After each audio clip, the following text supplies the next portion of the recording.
Hi friends, అందరికీ నమస్కారం. Friends, ఏపీలోని వీరందరి అకౌంట్లలో డబ్బులు జమ చేయడానికి ప్రభుత్వం అయితే సిద్ధమైంది. దానికి సంబంధించి అర్హతలు, మార్గదర్శకాలు కూడా విడుదల చేశారు.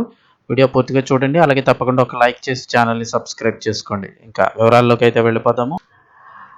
ఏపీలోని వారందరి ఖాతాల్లో 20,000 రూపాయలు జమ. ప్రభుత్వ నిర్ణయం.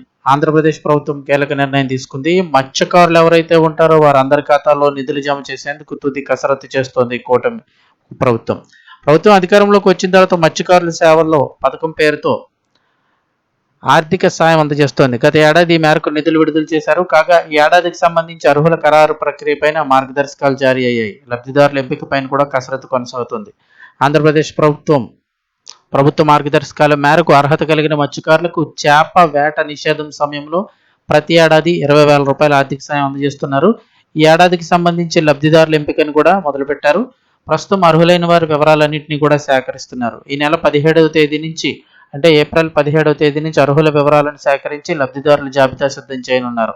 అనంతరం వారందరి అకౌంట్లో ప్రభుత్వం నిధులు అయితే వేయనుంది. ఒక్కొక్కరికి కూడా 20,000 రూపాయలు అయితే వేస్తారు.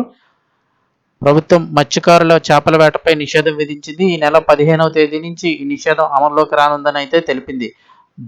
మళ్ళీ వచ్చేటప్పటికి జూన్ 14వ తేదీ వరకు అంటే మొత్తం 61 రోజుల పాటు ఈ నిషేధం అమల్లో ఉండనుందని ప్రభుత్వం స్పష్టం చేసింది.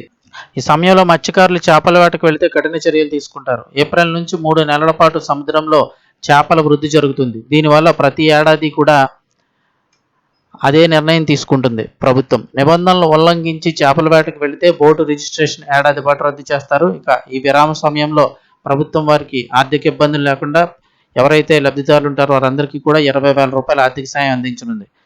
త్వరలోనే ఈ నిధులు లబ్ధిదారుల ఖాతాలో జమ చేయనుంది. కాగా ప్రధానమంత్రి మత్స్య సంపద యోజన పథకంలో ప్రమాద బీమా కూడా అందజేస్తోంది.